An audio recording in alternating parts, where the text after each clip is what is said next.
So ayan guys, good evening no. So nandito tayo ngayon sa Cubo de Bernardo sa Silang, Cavite. So anong meron dito? Ito yung stay namin dito. Tapos ito yung room namin. So ito yung sample ng room niya. So gabi lang, bukas bibidyohan ko lang dito ulit. Ito yung room na kung saan kami nag-stay.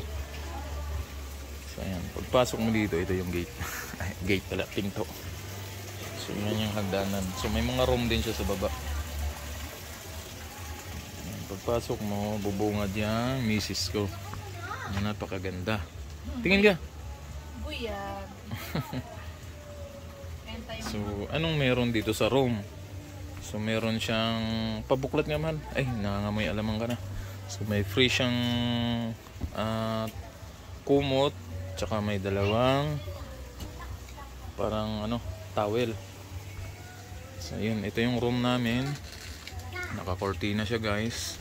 May bintana din naman siya. Yan o. Tsaka since malamig dito no, in fairness, ang lamig dito sa Silang. Nasa Silang, Cavite pala no. Kaya electric fan lang siya no. Di ko lang alam sa ibang rooms no kung may ba to, may aircon ba. Malay mo, yung iba sanay talaga sa aircon. Palibasa ikaw, pang electric fan ka lang eh. So ang lamig dito. Ayaw ko nga mag-electric fan mamaya, ang lamig. So yun yung misis ko. Ayan, sasamahan tayo ni misis sa CR. So ito yung CR niya. May sariling banyo rin pala to ha. So ang ganda naman. Bubus eh, mamaya. Ha? Hindi lang, ko lang highlight yun. Ayan. So may sarili din siyang shower. Ayan, may shower niya.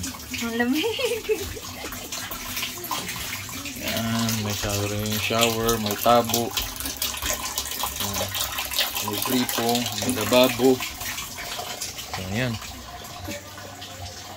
Yun yung halaga nyo rito. Sa halagang 1,499. So sa akin, napakasulit naman niya. So thumbs up sa mga may-ari. Sa may-ari ng Cubo, to? Cubo de Bernardo. Yan, ang ganda ng swimming pool niya. So bukas ng umaga, bibidyo ko rin to. So may mga room pa doon. So baka hindi lang siya occupied, kaya medyo madilim doon sa area na yun. So may isa pang part doon. Hindi ko lang nabidyohan pa, so mas maganda bukas.